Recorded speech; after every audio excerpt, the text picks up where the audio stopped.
Hey, good evening, everybody. Welcome to our first online reading here at the Poetry Africa 2022 Festival. I'm really excited to have you guys here with us. We have an amazing lineup of poets from around the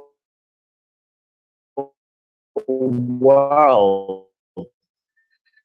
Add details before we get on with the show.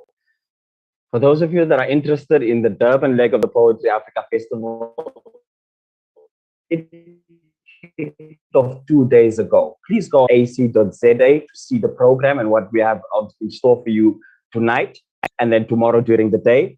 We have a wide variety of online activations. We have a wide variety of poetic, poetry-inspired activations that are taking place around the city.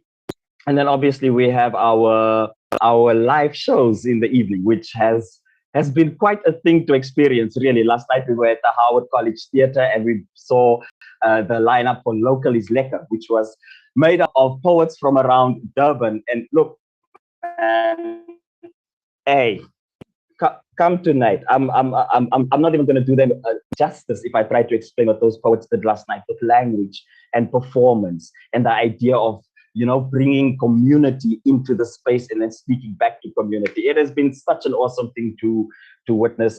So do yourself a favor, check out the website, check out what it is we have on offer for the next few days. Quite a few things happening here in Durban and online if you cannot make it to Durban. The new lines for everyone to plug in. Now, like I said, we kick off our online poetry reading session tonight with young performers who are making waves in the local and international poetry scenes, both as prolific performers, writers, with complexity layered in their worldviews. Tonight's poets, coming all the way from the Ukraine, coming all the way from Swane, coming all the way from UKZN, coming all the way from the UK. I would like for you guys to please sit back, grab a cup of coffee, and welcome to the stage Katerina Mikalatsenya, Letukuhle Msimang, Masai Sepuru, and Bella Cox, who will be sharing their work with us tonight. Now, to start it off, we have our guest from the Ukraine, Katerina, who will be sharing some work with us. Katerina is a Ukrainian writer, translator, a literary editor who has written over 20 children's books. She's active in the world of literature in her spaces. Her work has been translated into Polish, Armenian, Swedish, German, and tonight we get to get a taste of her work right here.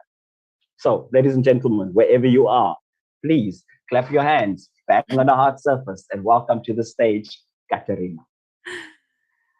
Thank you for such a, this is the most performative introduction of myself for the couple of months already. So thank you so much. I'm really glad to be in this community. I really hope that you enjoy maybe not only the poetry, but the ideas we would share together. Because as for me, I am from Ukraine, and I know that you all know what's happening now in Ukraine, what we need to withstand.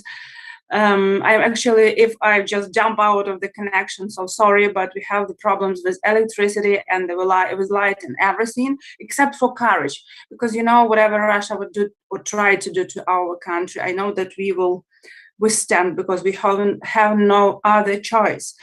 And during this, the war lasts since like 2014, but now it's in the most cruel and active phase, unfortunately.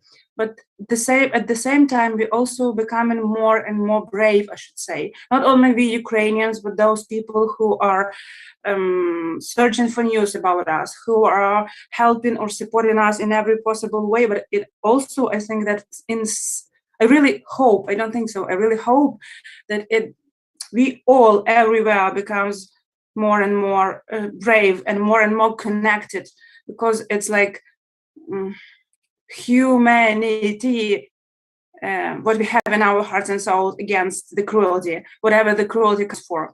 Those people who have this kindness, this readiness to help and to support, we are like united in one chain. And that's why I'm very glad to be here this evening and to make a part of the chain with you guys here and with whoever would listen us from the backside of the screen. Please stay with us. Please urge your governments, if they have any power, to help and give us some, in our case, weapons. That's what really we need. I'm really sorry to say this, and I don't ever think or thought that I would be that I must say something like, give us please weapons, but that's also one of the most, sometimes it's the only way for people, right now it's Ukrainian people, to stay alive, to save their lives, to save their identity and their language. Without speaking more about all this, if you have time, I am very ready to answer the questions or comments or whatever, but now, as I already mentioned the language, so I try and read a bit of some of the poems in English, in Ukrainian first, and then in English for you to understand. First, let's start from there. Подвійне ім'я пташки. Пташко моя, говорю до тебе опівночі.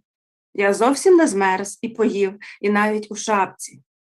І так, я знаю, ти не мама мені, але мамі моїй все поясниш, бо слів у моєму запасі лише на тебе зосталося. Пташко моя, говорю до тебе із вулиці, що колись колосилась каштанами, а тепер носить на собі снаряди і протитанкові їжаки, і немає бідака імені. Офірувала його нам во спасіння, щоб не знали наших координат ті, кому до всіх на світі імен байдуже.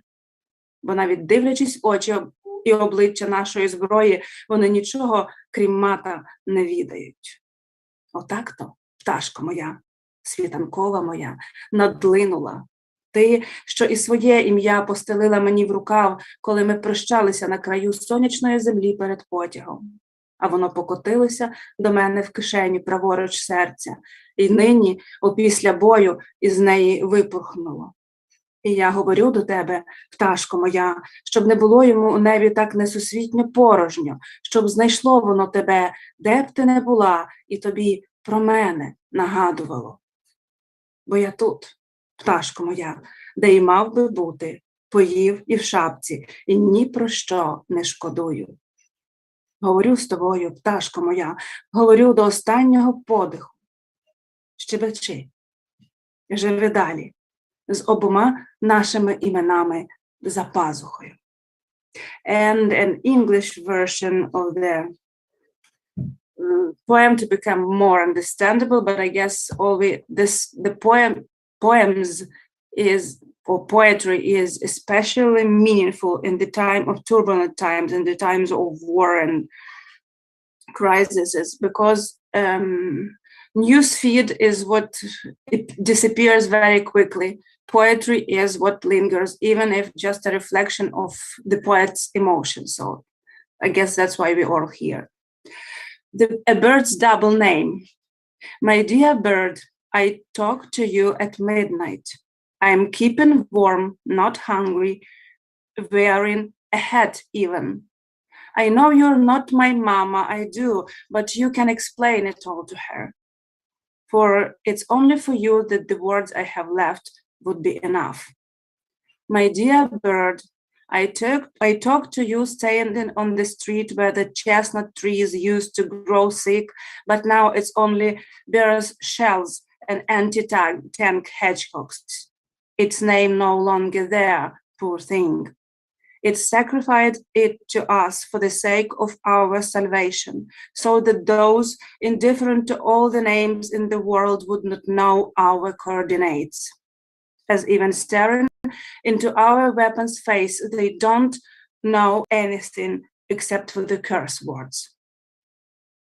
That was when my dear bird of down flew in. You, the one who laid your name into my sleeve when we bid farewell at the edges of the sunlit land before the train set off. The name rolled into my pocket to the right of my heart, and today, after the battle, it fluttered out of it. And I'm talking to you, my dear bird, so the sky would not feel so incredibly empty, so it could find you wherever you are and remind you about me. For I'm here, my dear bird, right where I am supposed to be. I am not hungry, and I am wearing a hat, and I don't have any regrets. I talk to you, my dear bird, talking till my last breath. Go on chirping, go on living, with both of our names in your pocket. The translation, by the way, is made by my dearest friend and a beautiful, brilliant translator, Hanna Leriv. So I will try.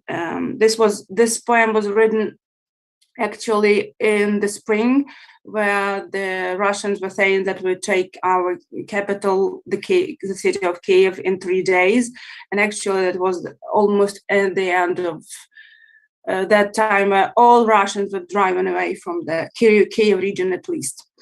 and then I will move further and go to the September, because, you know, I am also a mother of 3 kids and we are staying in Lviv. And in September, when almost the school started their school year, it was very absolutely different this year for all of us, I guess.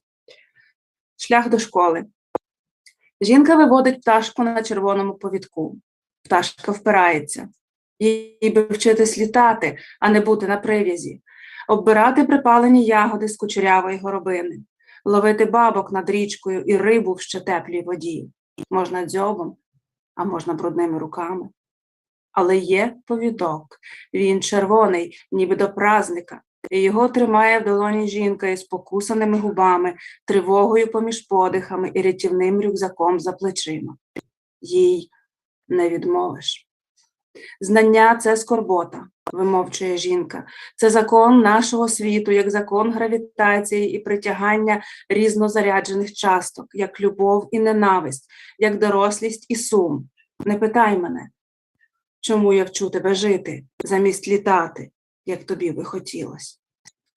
Пташка дивиться в небо, але цьогоріч там не видно жодної повітряної кульки, тільки хмари, тільки тіні від пострілів, тільки сліди невидимих душ, що стоять на варті їхнього з жінкою шляху до школи. The way to school. A woman takes a bird on the red leash outside. The bird resists. It wants to learn flying. It does not want to be kept on the leash.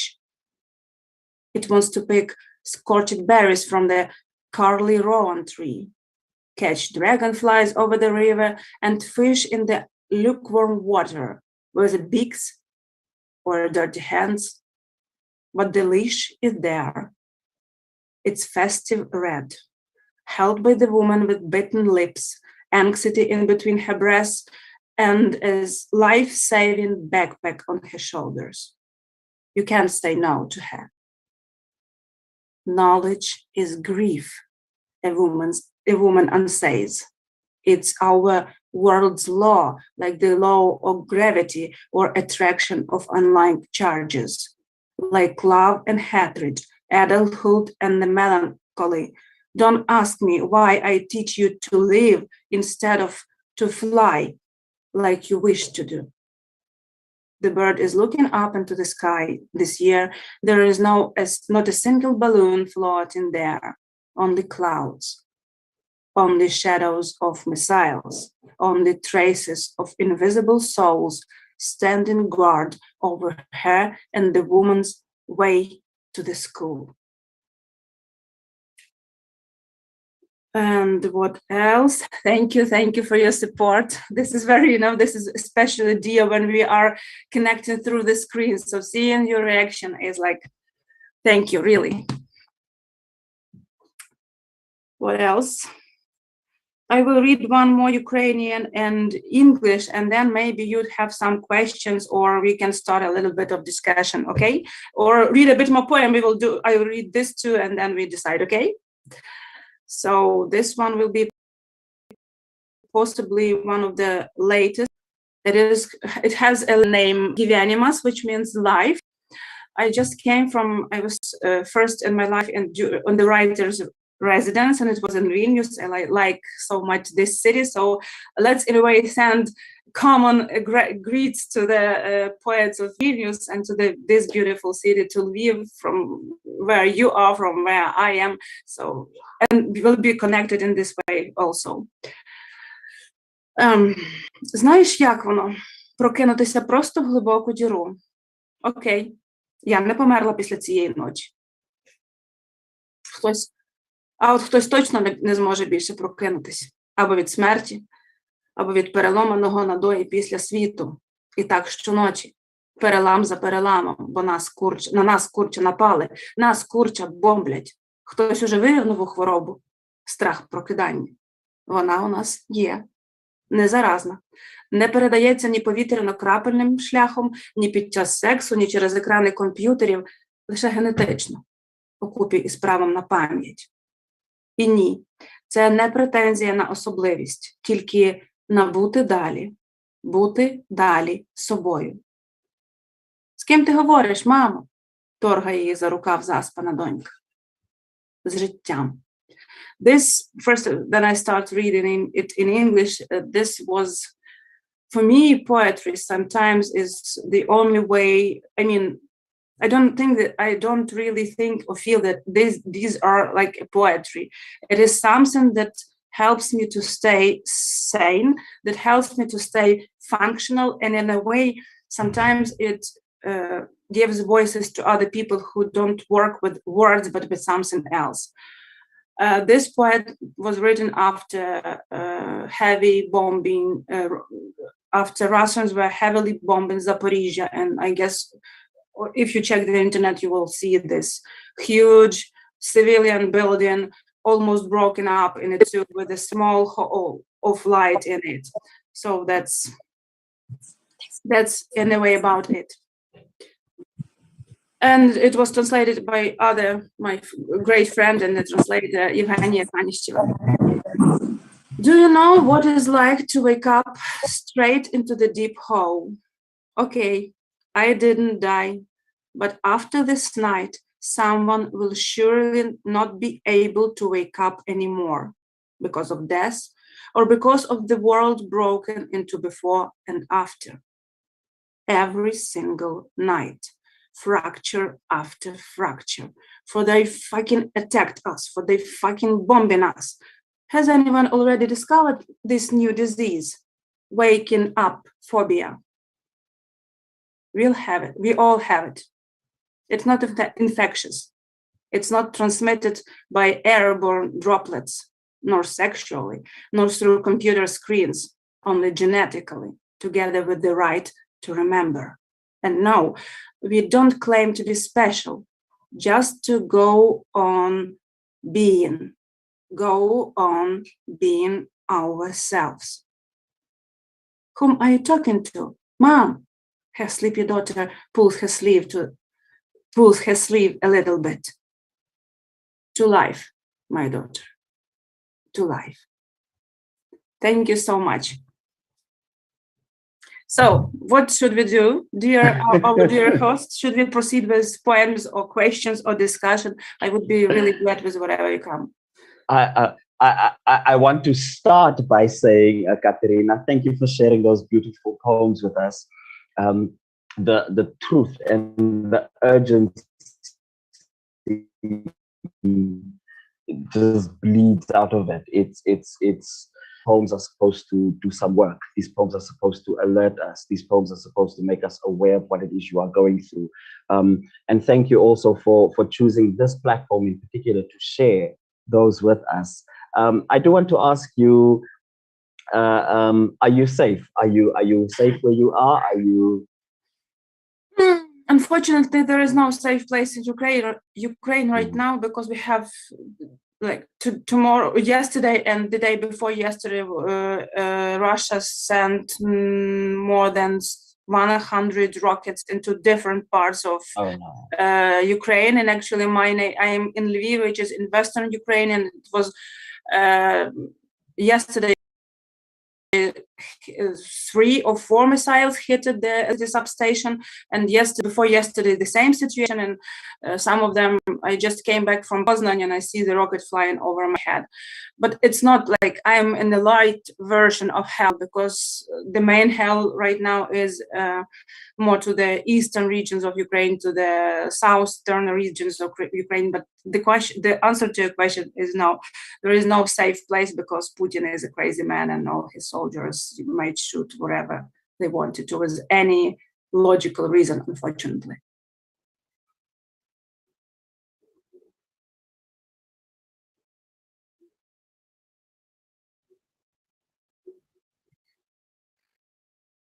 I guess dear Quaz has problem with the internet, so maybe we'd proceed with another participant. Glad to be on the same stage with you. Thank you for being here. Thank you so much for those beautiful poems. I guess I'll just jump in. I'm Letsugu Simang. I participated in the previous Poetry Africa And so I'll be trying to read some new work, but I'll maybe repeat some old poems. I'm just wondering about my sound. Is it good? Can you guys hear me?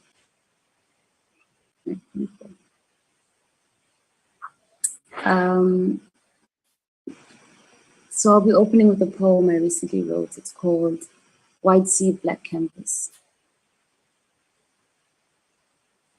She stood against the frame of his window in a striped cardigan draped over nakedness. You can't imagine the simplicity of her ambition to be wanted, to be asked to stay in the act of leaving, to have eyes hover over her body, to witness a man erect. Secretly, she wanted the man who had conquered her father, the white man, the beast on his knees, in awe of the vast expanse of her backside, unsure whether to resort to worship or to covetousness. This body will bear the mightiest of men. This body of hers will bend, her long neck strangled. There will be hands over the shoulders of her body, forcing it to yield. White seed, black canvas. The white man has his fingers over her lips. He doesn't know she is rich. He believes he is saving her. This has to be a secret. You are my secret, he says. And she can't tell what arouses her more, to be his, or to be a secret. The white man draws a line between her breasts, to circle the edges with his fingertips, wraps himself between her legs. In between them there is wetness.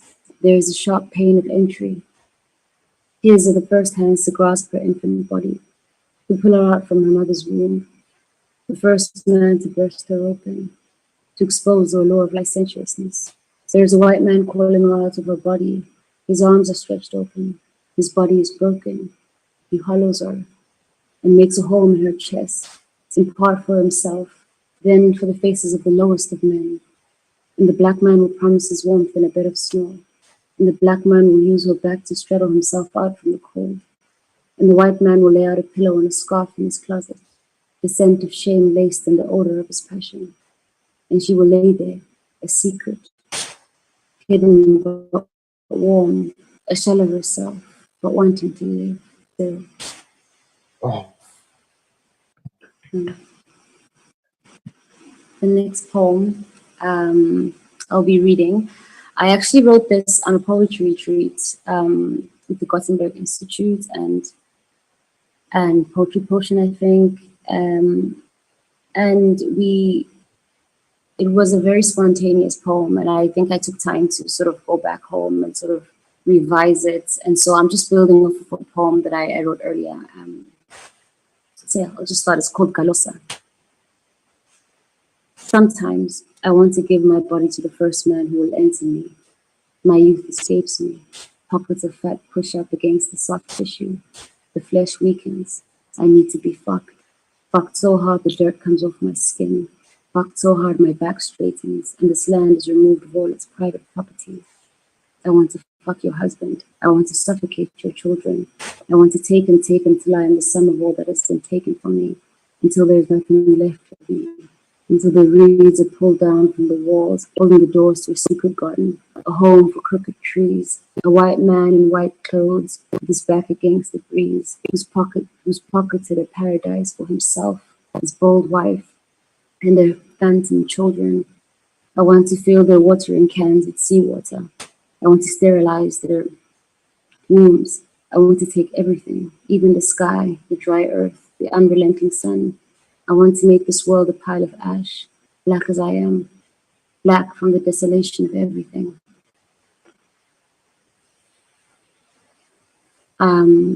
This is called Country I'm From. We live in a rearview mirror. You can feel it as you drive by shards of glass from broken windows scattered on the road at the traffic intersection. The cars that stop a meter behind the red light. The signpost standing in place of a police officer. Caution, this land is hostile. The air is too dry. The sun scorches. The winters break the skin around the eyes. Variations of thorny succulents grow behind fences. To right, you need only list all the ways this land has afflicted you. To survive, you must find a way to shrink enough to prevent further harm. And the beautiful must be kept inside. And the beautiful must be kept inside, or learn to wear the expressions of the people whose pain is unaccounted for. A cursed stare of silent sufferers, bruised and brooding in a sickle cell system, whose wounds don't congeal but pour out like a prolonged period, bloody in the sheets, blood clots on the cotton pad, the musty stench of dead fish, the stained underwater, this life-giving pain, the strain of too much life, too much blood, too much flowing, a body that is chronically subjected, a body that betrays itself, a body that is loath to be dressed in clothes. Disappear me, country I am from.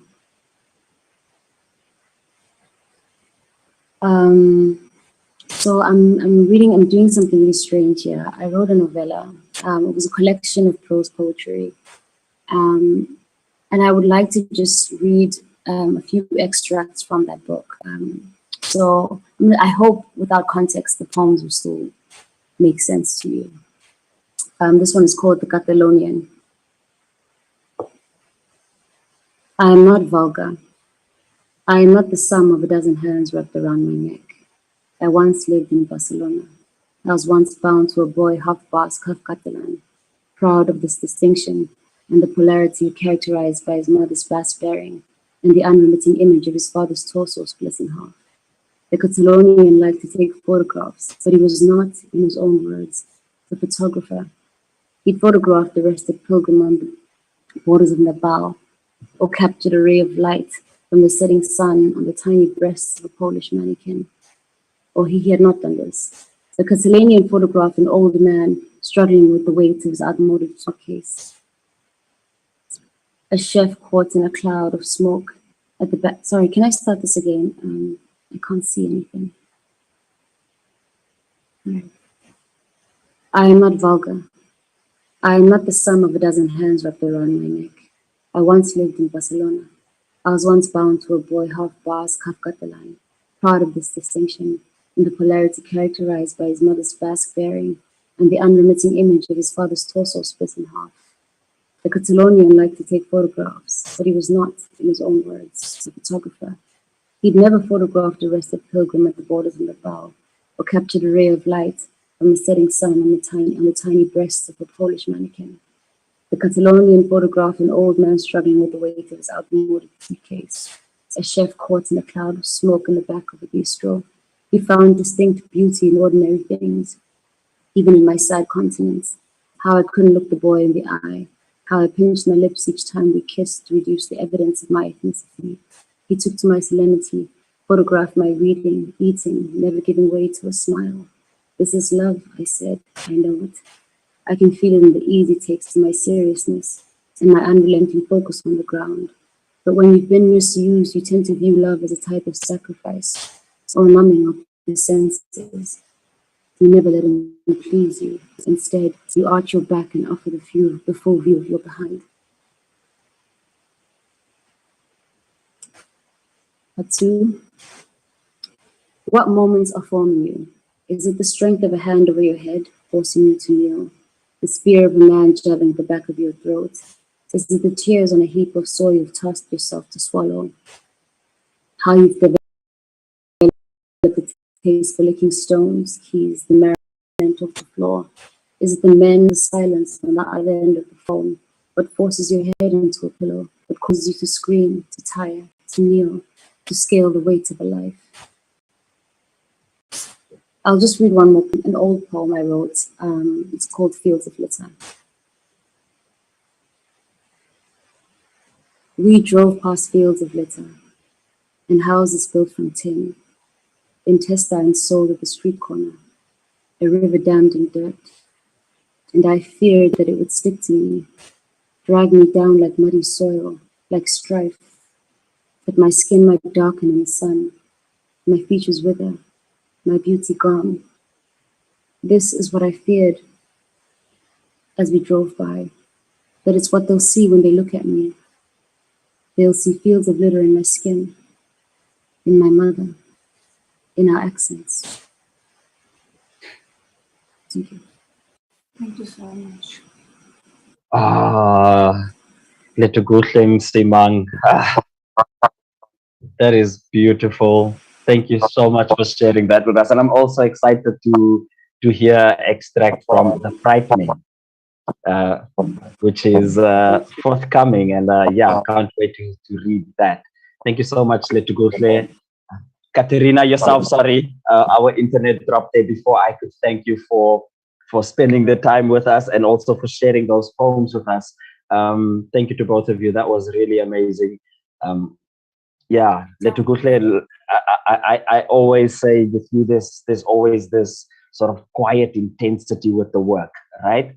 And before that, we had Katerina with the urgency, like the truth, but also these delicate images of a bird carrying these heavy truths to our hearts, you know, which is why I love poets, man. We manage to take all the horrible and then find some way to make it palatable and say to the world, this is the ugly I want to tell you, but I'll add a bit of beauty so that you can consume it and then reflect and come back to it. So I'm excited about what I'm hearing tonight. I'm really happy to be here with you guys. Next up is Masai Sepuru, who is a visual artist and a performing artist who practices in 5 disciplines of the arts. This includes writing, painting, set design, directing, and performing.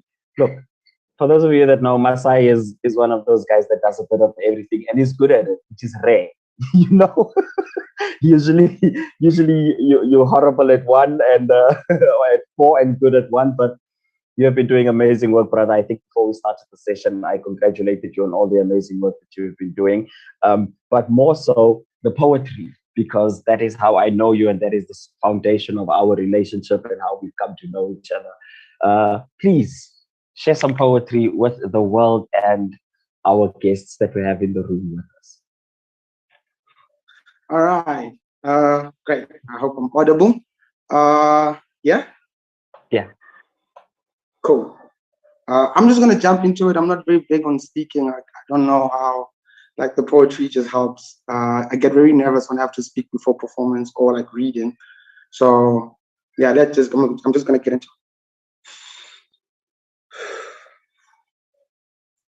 It is hard to breathe here.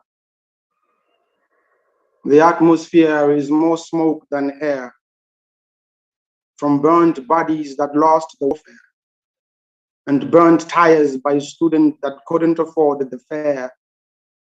Black bones burned back to ash, all that remains is haunting eyes that stare, and wailing voices of despair, whose mouths long since disappeared.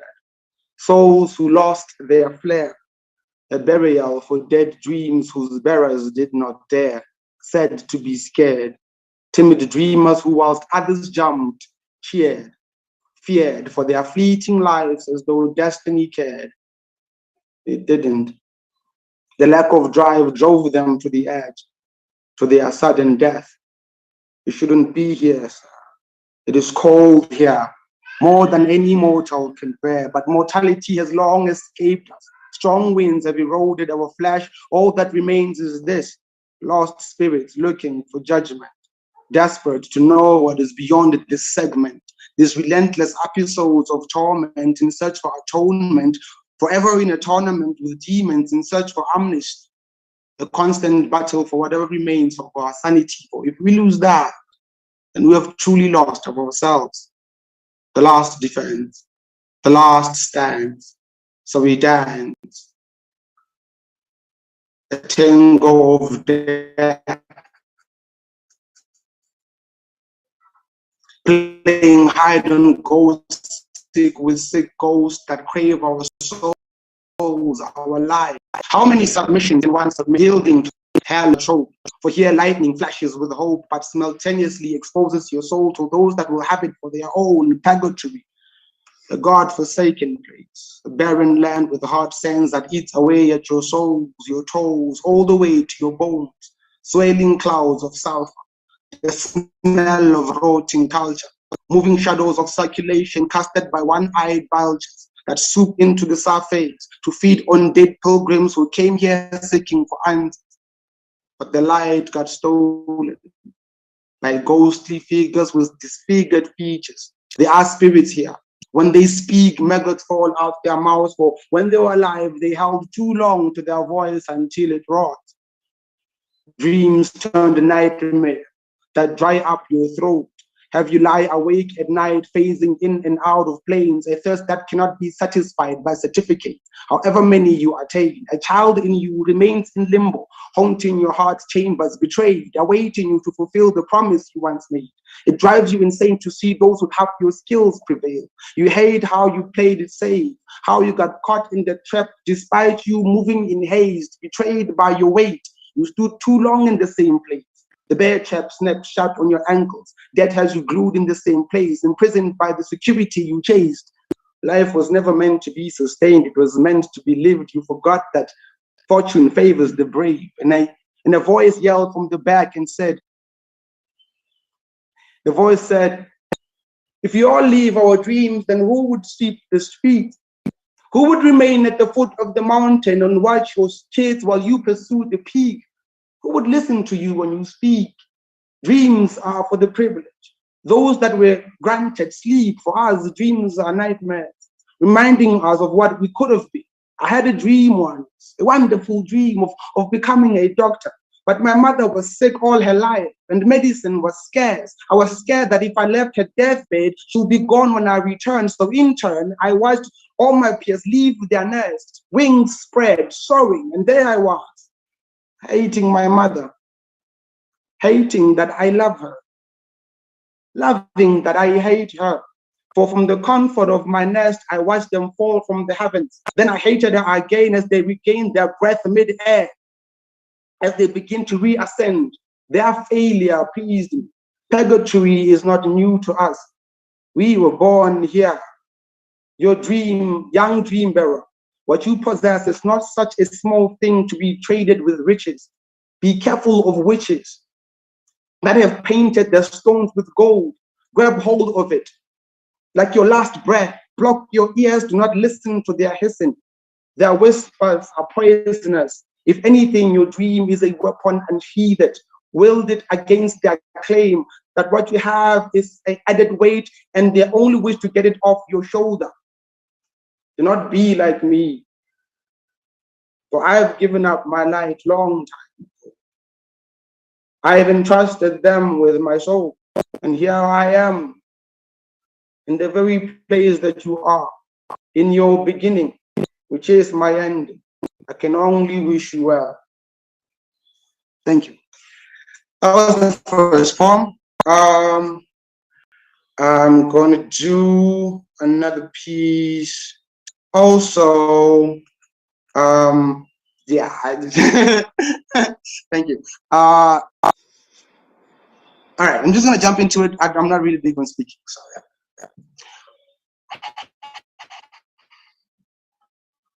Why does it always have to end with death? Every time, the ending is the same, however spectacle, grand or slow, painless, painful, tragic, by mercy, by chance, even by choice. It is always death. How unimaginative, a predictable plot. Even those who survived the war, fled to other countries for greener pastures, they will die nonetheless. Eventually, all they really did is relocate their graves, if you think about it. I mean, you would imagine if you survived your near-death experience, then you would have survived death, but you haven't, have you? All you've done is delayed it, prolonged a show we all know the ending. What a drag. Rage against the dying light all you want. There is no rekindling it. It is always a blackout at the end of a performance. Silence. Silenced, stopped, whether you want to or not, destined for the idiots.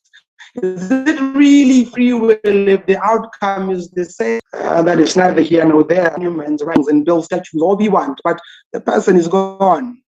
There is no surprise there, no tada. God is a bad magician. We act shocked, but we are not really. I was going places, you know, nurse. I was destined for greatness, power.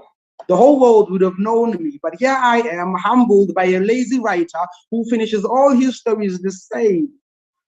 If I was the author of life, I would have had a more creative ending, like And then he became a tree, or a star, or a squirrel, something. I don't know anything but death. The doctor said if I keep taking these pills and scans and eat healthy, exercise, maybe I might beat this thing, beat it. Like it is some kind of a game. Beat it like I stand a chance against death. Beat it, then what? Live a few more years and bury a few more friends, then die anyways. Death is always in my periphery, stalking me relentlessly, hoping to catch me off guard, except I am expecting it. Spoiler alert, I am going to die.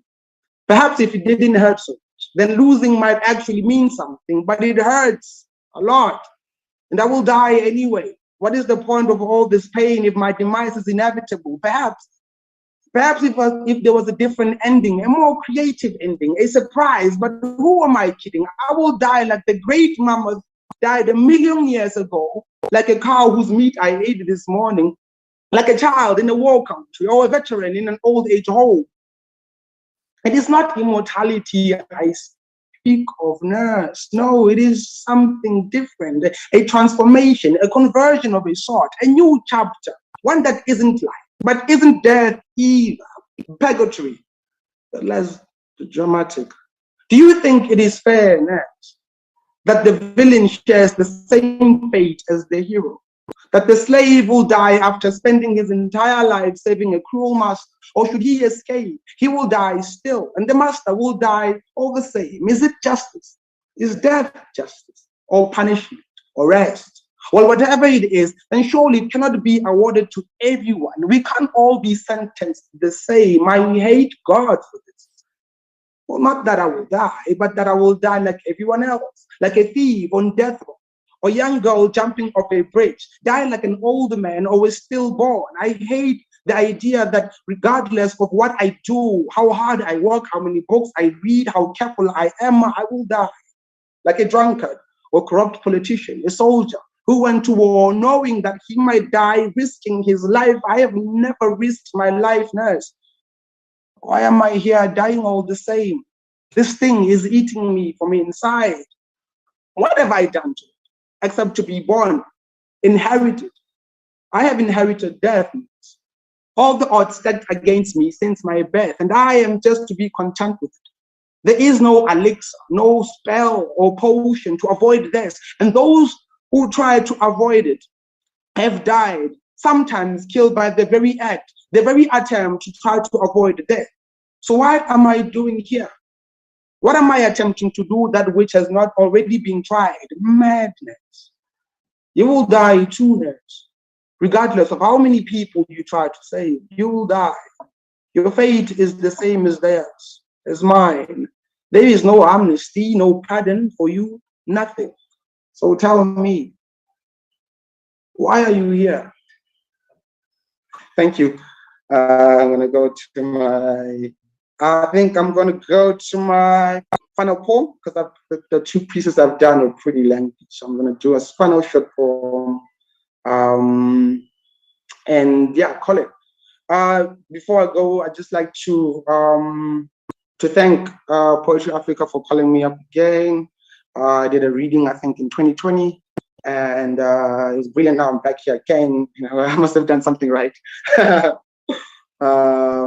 So yeah, I'm gonna jump into the last piece. It's a very small piece, and then I'm ready to listen to other poets. The first two are amazing. I am, yeah, right.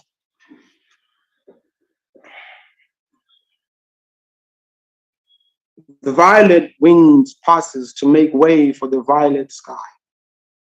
The sun is setting as though the horizon is swallowing fire. The heavens are headed again with their tricks. He asked me to join him under a tree as old as he. He asked me if we could share ale, but there was something in the way that he said my name as though he was saying it for the first time or last.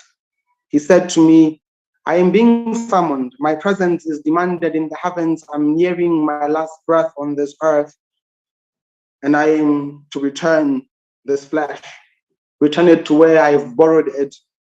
I've lived my life. I have no regrets. none of which I remember. At least my memory is failing me. It has left before me, stubborn old thing. But I digress. The reason I called you is that I see fire in you. There is worrying temperature in your nature. You move like smoke with so much uncertainty. There is doubt in your direction. Surrender to the wind. Let it guide you. Trust in the elements. Your hubris is weighing you down. You're trying too hard to prove your worth to the world that does not care if you are here. This rock will continue to turn despite your absence. You're too young to be carrying such guilt. Thank you. Oh, Thank you so Masai. much. That was my first. Thank you, brother. You are too young to be carrying the. Oh, you know, the world throws so much at us, but with what we do and what we create, I think we hope that it enlightens and that it makes the journey a little easier for those. So thank you so much, Masai. Speaking some hard, uncomfortable truths in the poem there with the nurse and the death. You know, it's poets are always prodding and picking at our scabs. It's horrible. I'm really happy to have heard you. I'm sorry, man. No, it's all good. That's why we're here, right? It's to interrogate all facets of life, and then to represent and repackage it into these words. So thank you very much, Masai, for that contribution. And yeah, welcome back to the Poetry Africa stage. It is always beautiful to see you on any stage doing what you do. Thank you. Yeah. Nice. Who? Okay, so the poet that's going to come on next is, yeah, I have to say this. She has a poem called Love is Love. And when I heard it for the first time, I think I listened to it for a week, nonstop, full blast at home. Absolutely frustrating everyone after like the 100th time that I played it. It is a beautiful performance piece that employs form and structure and melody, but it also speaks about the ugly version of people and how we sometimes look at love and feel like love should look a certain way, and if it does not, it doesn't fit into our idea of life. And Bella unpacks that beautifully in that poem. I am a huge fan, one, of your work, but number two, I'm also a big fan of the themes that you often speak to in your work. You have been performing at slams, you have been performing out in the UK. But for me, the work that really sticks is exactly that type of work where you employ form, where you use metaphor, and then also you make it sound like I'm in a cathedral or I'm being shouted at by someone that's like punk rock. Bella Cox, all the way from the UK, an amazing artist, poet, and just a brilliant human being. Bella, how are you? Thank you so much for joining us. Of course. You don't make me melt before I must perform. Thank you so much. Thank you for that introduction. I had no idea you were such a fan of that poem. I would have brought it today. Oh, snap. You know what I should have said? But hey, you know what? Whatever you have tonight, I'm sure it'll fit in. The poets tonight have been absolutely amazing. How have you been? No, fantastic. And it's such a joy to be back here in like a Zoom room watching people do poetry, pandemic chic. Right. I'm really enjoying it. No, I'm really well. Thank you. I have the beginnings of a flu because, you know, the UK is not the place to be in this weather. But otherwise, I'm very well. Thank you. How are you? How are you? I'm well. I'm excited about the Poetry Africa Festival. I'm excited about this being our first online reading. And just the voices and the stories that are coming out of this session for me are so important. So for those that are watching back now, maybe tomorrow or whatever, to see what it is Katerina is saying, to see what it is Letu Kushle has been saying, to interrogate the stories and the themes Masai is bringing.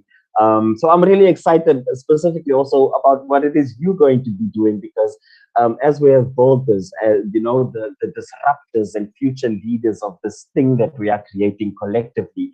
And I think it's important, especially for people like yourself, Bella, who have been strong proponents of performance and the arts while you were here in South Africa, to just come back again into the fold and to share some work with the community that has loved and drawn you in as well while you were here. Honestly, it's such an honor. It's such an honor to be part of Poetry Africa. It's been a big dream of mine for a while, so I'm very, very excited to be here. So thank you so much for having me. My pleasure. And for those of you who are watching online on YouTube or on Facebook, I'm intrigued. I want to know where you're watching from. So if you want to type in the comments of wherever you're watching, if you just type in the comments which country you're in, I get a real kick out of seeing how international Poetry Africa has become and how wide we're reaching. It's such a joy. So like Masai, I also get a little bit nervous doing the talking bit beforehand, so I'm just going to jump straight in. I have 3 pieces for you this evening, and this first one is just a short one, just to kind of warm us up. It's called Squashed Egg. A bruise is a squashed egg, sunny side up. The squashed egg, sunny side up, is an abused woman. An abused woman is a cityscape in a blackout. The cityscape in a blackout is a universe with no stars. The universe with no stars is an eye without spark. An eye without spark is a child in distress. The child in distress is a bridge leading nowhere. The bridge leading nowhere is a forgotten idea. The forgotten idea is a misfired gun. The misfired gun is a boy with no courage. A boy with no courage is known to squash eggs. Leave them dripping. Leave them trembling. Leave them still trying to be sunny side up. Thank you. Yeah, there's no need to, I think we're all aware of what's happening in the world right now, from the Ukraine to Iran to India to just globally. Women's rights are very much under threat at the moment. This next piece is, it's a 3-part piece. It will feel like it's over and it won't be. So just stay with me. And it's a bit of a baby. It's a new one. So you're witnessing it on its first legs. It's just learning how to crawl. So this is Blink, Be, Belong, and it's a bit of an introduction as to, I guess, where I come from and the worlds that live within me. Blink, be, belong. 1. Blink. July is baking this London balcony, Barcelona beach, Nairobi, jacaranda-lined street to sweltering. Parked outside Johannesburg's Market Theatre, a London ambulance wailing. You can hear Vulintlela playing. Someone swears in French. You are circling Geneva's 3-legged chair. On Westland's roundabout, a street kid named Moses begs for Mandazi money. Oyster card ready. A shirtless man calls you guapissima. Bourvos and onions sizzling. The next train will arrive in 2 minutes. You barter for a Maasai necklace. 2 kites swoop and seize your samosa. You swear in English. Your friends are laughing by pub, tavern, chiringuito. There is always beer.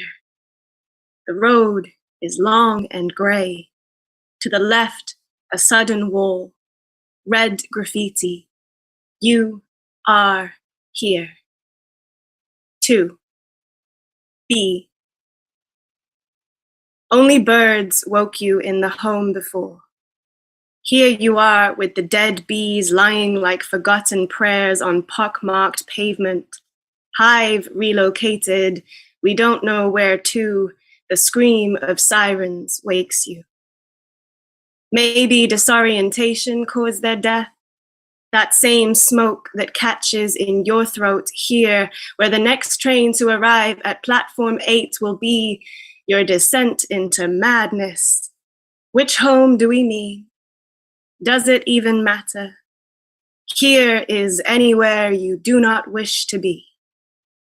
In the dull, You watch purple pansy petals whipped backwards on their thin green stems, straining against the incessant gale.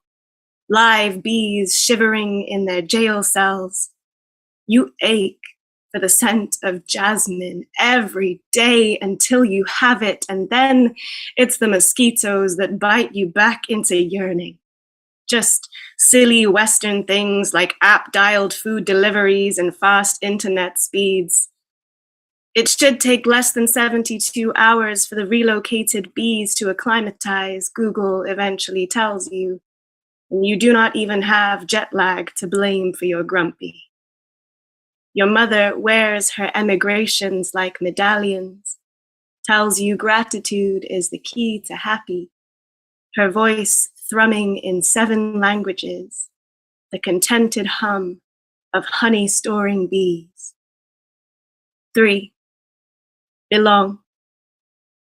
You aren't fluent, but your tongue puzzles itself across 3 different languages. Les notes audio d'amis on repeat again, a patchwork of comfort accents. No matter where you are, home, siohapa. Permanent settlement n'existe pas. You are accustomed to being incomprendida. Choosing a binary sexuality feels like choosing nyumba moja. Choosing one home feels like losing another, but you learn. Unajifunza, llamas a tu cuerpo hogar. Treat its many sensitivities as sacre. Anoint the walls of your skin with mafuta ya nazi. Make it ritual. Vous apprenez your body's language. Sikiliza for your gut. Pay attention to your blood. Become cartographer of your states. Bougez à votre guise. Hapa. You are all that you need. Aquí. Puedes construir your own mosaic. Ici. You need not speak. Thank you. I'm just aware that we might be at the end of our time, so I did have a third piece for you, but consulting with our host, consulting with our technician. You know what? Can we please have that third piece? I will deal with the technician in the background. Now, please go ahead, Bella. I would love to hear the third piece. I think all of us will. Yeah. Okay. This final piece is a bit of an experiment. I use a loop pedal sometimes with my work.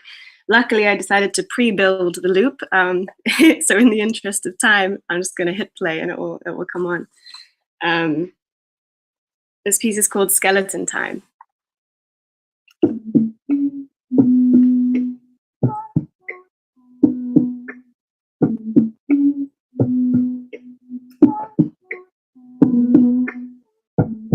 Can you hear that? Cool.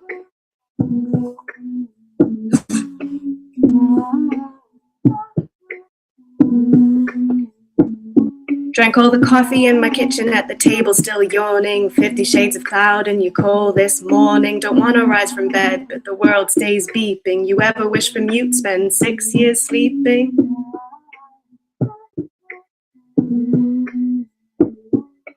Mute or mutiny, the whole system's blazing. Leaving guns for little ones, we're mass cattle raising. Skating on an ice rink, ignoring that it's melting. And what we'll do when it's all gone is any fool's betting.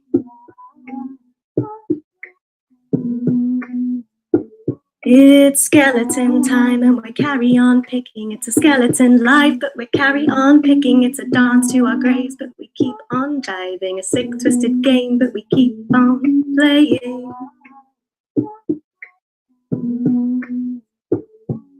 We teach our kids that if they fight, they'll make world changes. Then watch their sparks die in policy exchanges. A plastic bag, plastic life, the fish keep dying. But it's all right, we're just fine if money stays moving.